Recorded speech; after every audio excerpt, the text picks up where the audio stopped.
Hello అండి, అందరికీ good morning. మీరు చూస్తున్నారు జీకే లుక్స్ 2.0 ఛానల్. ప్రజెంట్ ఉన్న సిచ్యువేషన్లో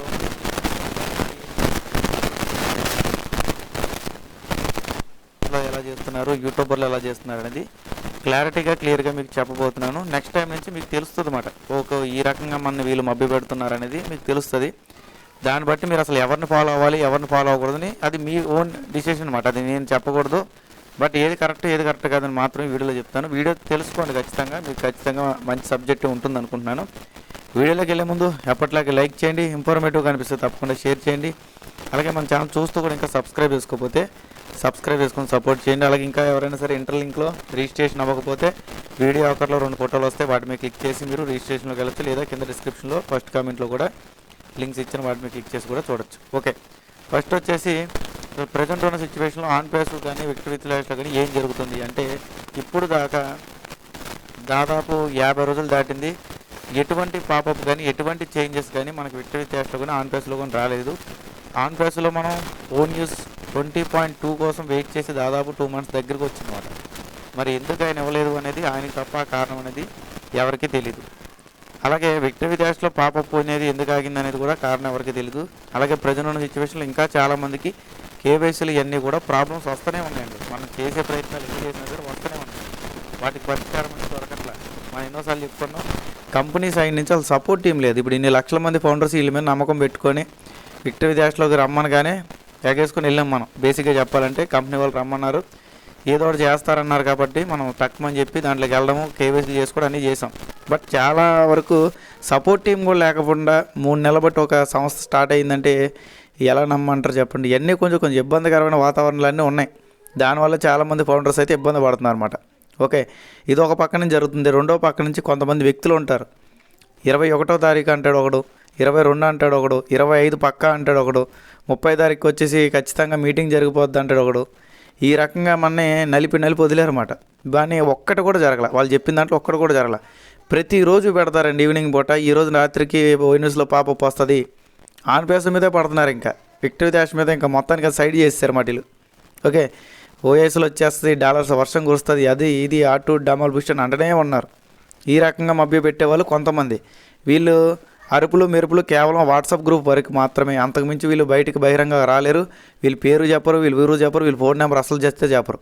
ఓకే, ఇక్కడ వరకు ఒక బ్యాచ్ అన్నమాట. వీళ్ళందరూ వాళ్ళు లీడర్స్ అని చెప్పుకుంటున్నారు. అసలు లీడర్ అంటే ఏంటి? జరిగింది జరిగినట్టు చెప్పేది. అలాగే ఏదైనా ఇబ్బంది వస్తే సపోర్ట్ చేయాలి. అంటే ఇప్పుడు వాళ్ళకి కేవైసీ ప్రాబ్లం వచ్చింది, వీళ్ళు వచ్చి సపోర్ట్ చేస్తారా? సబ్జెక్ట్ ఎవడో చెప్పడండి. ఇక్కడ వాట్సాప్ గ్రూపులో ఎవరు కూడా సబ్జెక్టులు చెప్పరు. కేవలం వాళ్ళు చెప్పేదంతా కూడా అది వచ్చేస్తుంది, ఇది వచ్చేస్తుంది, వాళ్ళకి పడినాయి అంట, వీళ్ళకి పడినాయి అంట, ఈ సోది మాత్రం నడుస్తుంది. ఓకే, ఇది ఒక సైడ్ నుంచి లీడర్స్ అని చెప్పుకునే వాట్సాప్ గ్రూపులో అడ్మిన్లు చేస్తున్న పనులన్నమాట. నేను ఎవరి పేర్లు ఊర్లు చెప్పట్లా. దయచేసి నన్ను కెలికితే ఈసారి డైరెక్ట్గా మీ నెంబర్లతో పాటు మీ మొహాలతో పాటు మొత్తం పబ్లిక్ చేస్తా. ఓకే, ఎందుకంటే ప్రతి దానికి సహనానికి అర్థం ఉంటుంది. నేను చాలా వరకు మంచోడి కింద ఉన్నవాడిని. అంతేగాని నాలో 2 యాంగిల్ బయట తీశారు అనుకోండి, ఇప్పుడు మీరే అనుకుంటే మీకు మించి ఉంటాను నేను. ఓకే, నెక్స్ట్ వచ్చేసి యూట్యూబర్లు అండి, ఇంక్లూడింగ్ నేనైనా సరే. నేను యూట్యూబ్ వీడియో చేసేటప్పుడు యాష్ గారి యొక్క ఫోటో వాడుతున్నాను టంబ్లర్లో లేదు, లేదా అప్డేట్స్ ఇంపార్టెంటు ఖచ్చితంగా ఈ అప్డేట్స్ మీరు చూడాలి అని చెప్పి మిమ్మల్ని బలవంతం పెడుతున్నానా? లేదు. నాకున్న గ్రూపులే మా అయితే 2 వాట్సాప్ గ్రూపులు, ఒక టెలిగ్రామ్ గ్రూప్లో వాటిలో పెడుతున్నాను. ఓకే, కాబట్టి ఇక్కడ యూట్యూబర్లు కొంతమంది ఎలా తయారయ్యారంటే వాట్సాప్లో జరిగే కాంట్రవర్సీలు అన్నీ కూడా ఆ రికార్డులు తీసుకొచ్చి యూట్యూబ్లో పెట్టుకుంటున్నారు. అంటే అది ఫేక్ రీల్ అనేది కూడా వీళ్ళకి తెలియదు. వీళ్ళకి కేవలం కావాల్సింది ఏంటంటే వ్యూస్ కావాలి. ఎందుకంటే ఇప్పుడు కొత్తగా యూట్యూబర్లు దాదాపు ఒక 10 నుంచి 15 మంది పుట్టుకొచ్చారండి. రీసెంట్గా 3 మంత్స్లోనే విక్టరీ విత్ లాస్ట్ స్టార్ట్ అయిన కానీ నుంచి పుట్టుకొచ్చారు చాలామంది. అంతకుముందు ఏ యూట్యూబర్లు కూడా లేరు. నేను మా అయితే ఒక 2-3 యూట్యూబర్లు మాత్రం ఉన్నా. మేము కంటిన్యూగా చేస్తాం. కంపెనీ ఇబ్బంది వచ్చినప్పుడు ఇబ్బంది వచ్చిందని చెప్పాం. కొంతమంది చెప్పారు, నేను మాత్రం మ్యాక్సిమం చెప్పడానికి ప్రయత్నం చేశాను. ఈ రకమైన సిచ్యువేషన్ యూజ్ చేసుకుని కొంతమంది ప్రతి దానికి యాష్ గారి ఫోటో పెట్టేస్తున్నారు. అసలు ఆ యాష్ గారికి దానికి సంబంధం లేదు. ఈ వారంలో ఏదో జరిగిపోద్దని యాష్ గారు వచ్చి మనకు చెప్పారా? లేదు. ఒక వేస్ట్ ఫెలో గాడు వచ్చేసి యాష్ గారు ఈ వారంలో ఏదో మనకు ఇచ్చేస్తారని చెప్పి యాష్ గారి ఫోటో పెట్టేస్తారు. చెత్తగల్లా తయారయ్యారండి వీళ్ళందరూ కూడా. అసలు కంట్రోల్ అవ్వట్లేదు నాకు. కానీ ఎందుకులే అని చెప్పి ఊరుకుంటున్నాను. బేసిక్ ఇంత వేస్ట్ నా కొడుకులు ఎలా పుట్టారో అర్థం కావట్లేదండి. ఇప్పుడు సబ్జెక్ట్ తెలియనప్పుడు మూసుకొని ఉండాలి. ఇప్పుడు నేనే ఉన్నాను, చెప్తున్నాను కదా సబ్జెక్ట్ ఏం లేదు అని పుట్టించుకొని చెప్పట్లేదు కదా. ఈ విధంగానే వాళ్ళు కూడా పుట్టించుకొని చెప్పడం అనవసరం. పుట్టించుకొని చెప్పడం కాకుండా సబ్జెక్ట్ ఉంటే చెప్పమానండి. సబ్జెక్ట్ లేనప్పుడు సబ్జెక్ట్ లేదనే చెప్పాలి. అంతేగాని రెడ్ రెఫరెంట్ గారి పేరు మీదో దాని తర్వాత మైకిల్ విలియమ్స్ అంటారు, క్రిస్ జాన్సన్ అంటారు. వీళ్ళేమీ చెప్పరు పాపం. వీళ్ళేమీ చెప్పరు. వాళ్ళు చెప్పే స్టోరీ వాళ్ళు చెప్పుకుంటూ పోతారు. కానీ వీళ్ళకి నచ్చిన స్టోరీ చెప్పుకుంటూ పోతున్నారు ఇక్కడ. ఇంకా కొంతమంది మహానుభావులు అనొచ్చు, ఇదంతా నువ్వు బాగానే చెప్తున్నారా బాబు, మరి నువ్వెందుకురా బాబు వీడియోలు చేస్తున్నావని. ఇక్కడ పక్కన పోలింగ్ పెట్టాను, కళ్ళు దగ్గరెట్టుకొని చూడండి. పోలింగ్ పెట్టి 3 వారాలుగా అయింది. చేయమని చెప్పి ఎంతమంది 85% మంది చేయమంటున్నారు. ఎందుకంటే జెన్యూన్ ఇన్ఫర్మేషన్ కావాలి ఇక్కడ జనాలకి. ఇంకా కొంతమంది అంటారు ఓన్లీ ఆన్ బేస్లో అప్డేట్స్ వచ్చినప్పుడే చెయ్యి, విక్టరీ విత్ యాష్లో అప్డేట్స్ వచ్చినప్పుడే చెయ్యి అంటారు. అవి ఎప్పుడుకో 2-3 నెలలకు ఒకటి వస్తే ఒక వీడియో చేయమంటారా? అంటే నేను 4 సంవత్సరాలు బట్టి నానా కష్టాలు పడి యూట్యూబ్ గ్రో చేసుకుంది కేవలం వాళ్ళకి వీళ్ళకి సర్వీస్ చేయడానికైనా? ఇంకా నాకంటూ సొంతంగా గోల్స్ అచీవ్మెంట్స్ ఏమి ఉండవా? ఆల్రెడీ గతంలో చాలా చేసామండి. ఇంకా తగ్గాలంటే కష్టం. ఎంతవరకు తగ్గుతానని నేను కూడా ఇప్పుడు చాలామంది కోసం వాట్సాప్ గ్రూపులు క్రియేట్ చేసాం, చాలామందికి సర్వీస్ చేసాం. ఇదంతా నేను నా ఓన్గా చేసా. అంతేగాని వాళ్ళతో సేవలు కప్పించుకోవడానికో ఒక్కడు కూడా రూపాయి ఇవ్వలేదండి. వాట్సాప్ గ్రూప్లో నా వల్ల లాభం పొందిన ఒక్కడు కూడా ₹1 కూడా నాకు పర్సనల్గా ఇవ్వలేదు. అది మీరు గుర్తుపెట్టుకోండి. ఓకే, మిగతా వాళ్ళగా వాళ్ళ పుట్టినరోజుకి వాళ్ళ దినాలకి వాటికి వీటికి వచ్చి ఫంక్షన్లకి డబ్బులు మొత్తం నేను వాళ్ళ దగ్గర తీసుకొని అడవులు చేయట్లేదు ఇక్కడ. ఓకే, కేవలం ఏంటంటే ఒక గిఫ్ట్ పరంగా అడిగాను, ఇంట్రెస్ట్ ఉన్న వాళ్ళని ఇమ్మన్నాను, వాళ్ళు మాత్రం ఇచ్చారు. ఇక లక్షలు ఎవరు ఇవ్వలేదు. మొన్న మీకు మొత్తం కూడా చెప్పాను కదా ఎంత వచ్చింది ఏంటి అనేది, ఏం కొన్నాను, ప్రతిదీ కూడా మన దగ్గర ట్రాన్స్పరెంట్ ఉంటుంది మన ఛానల్లో, మిగతా వాళ్ళకి కాదు. ఇంకా కొంతమంది వేస్ట్ గాళ్ళు ఉన్నారండి. వాళ్ళు ఆన్ బేసు కంపెనీ ఎప్పుడైతే హైదరాబాద్ ఆఫీస్లో మూతపడిందో అప్పటి నుంచి యూట్యూబ్ స్టార్ట్ చేస్తారు. గట్టిగా 2 సంవత్సరాలు కూడా అవ్వలేదు. రోజుకు 2-3 వీడియోలు పెడతాడండి వాడు. రోజు 2-3 వీడియోలు పెడతాడు. ఇప్పటికి 1000 వీడియోస్ దాటిపోయినాయి. మరీ ఈ సంవత్సరంలో 1000 వీడియోస్ దాటిపోయినాయి అంటే మీరు అర్థం చేసుకోండి రోజుకి ఎన్ని వీడియోలు పెడుతున్నాడు అనేది. ఓకే, నాది మొత్తం మీద 4 సంవత్సరాల జర్నీలో మహా అయితే 1500-1600 వీడియోస్ అయినాయి. దాంట్లో కొన్ని అవసరం లేదు కాబట్టి వాటి వరకు నేను ప్రైవేట్లో పెట్టడం జరిగింది. ఏది డిలీట్ చేయలేదండి, ప్రైవేట్లో మాత్రం పెట్టా. ఎందుకంటే ఎవరితో ఎప్పుడు ఏ అవసరం అవుతుందో మనకు తెలియదు కదా, ఏ వీడియో ఎప్పుడు అవసరం అవుతుందో మనకు తెలియదు, అప్పుడు దాన్ని వదులుదామని. ఓకే, ఇంకా మన పెద్ద లీడర్స్ మహానుభావులు కొంతమంది ఉన్నారు గతంలో. వీళ్ళు ఏం చెప్పారంటే ఆన్ ప్యాసివ్ నా ధ్యాస, ఆన్ ప్యాసివ్ నా శ్వాస, 5 సంవత్సరాలు బట్టి నేను ఏమీ చేయట్లేదు, కేవలం ఆన్ ప్యాసివ్ మీద పడి ఏడుస్తున్నానని చెప్పారు. కానీ ఇప్పుడు చూస్తే వాళ్ళు చేసుకునే ఎంఎల్ఎం కాన్సెప్ట్లు, సైడ్ బిలేస్ను, లబ్బర్ స్కీమ్లు, ఆ స్కీమ్లు అని చెప్పారు కదా, ఇప్పుడు వాళ్ళ లబ్బర్ స్కీమ్లు స్కామ్లు చేస్తూ ఉన్నారు. ఓకే, ఈ విధంగా ప్రజెంట్ ఉన్న సిచ్యువేషన్లో బయట మార్కెట్ నడుస్తుందండి. మరి నువ్వు ఒక్కడు వేరా బాబు మహానుభావుడు, మిగతా వాళ్ళందరూ వేస్ట్ కావాలని మీరు అనొచ్చు. నేను అలా ఏమని చెప్పట్లేదు ఇక్కడ. నేనేం చెప్తున్నాను అనేది మీకు పబ్లిక్గానే, ప్రైవేట్గా కాకుండా పబ్లిక్గా అన్నీ చూపిస్తున్నాను కదా. నేను చేసేది ప్రతిదీ మీకు కళ్ళకు కట్టినట్టు చూపిస్తున్నాను. మీరు ఎవరిని నమ్మాలనేది మీ ఇంట్రెస్ట్. ఎందుకంటే ఇక్కడ నా వీడియో చూడడానికి మీకు నొప్పులు వస్తున్నాయి కొంతమందికి. నా వీడియో చూడడానికి కొంతమందికి, నన్ను అందరికి కాదు. మహా అయితే ఒక 10-20 మందికి మాత్రం ఇబ్బంది అనిపిస్తుంది. ఇబ్బంది అనిపించినప్పుడు చూడడం మానండి. ఎవడ బతుకులాడుతున్నాడు మిమ్మల్ని? మీకు కావాల్సిన ఆ భజనగాళ్ళు అయితే ఇలా భజనగాళ్ళ వీడియోలు చూసుకోండి, ఆ భజనగాళ్ళ వాయిస్లు చూసుకోండి.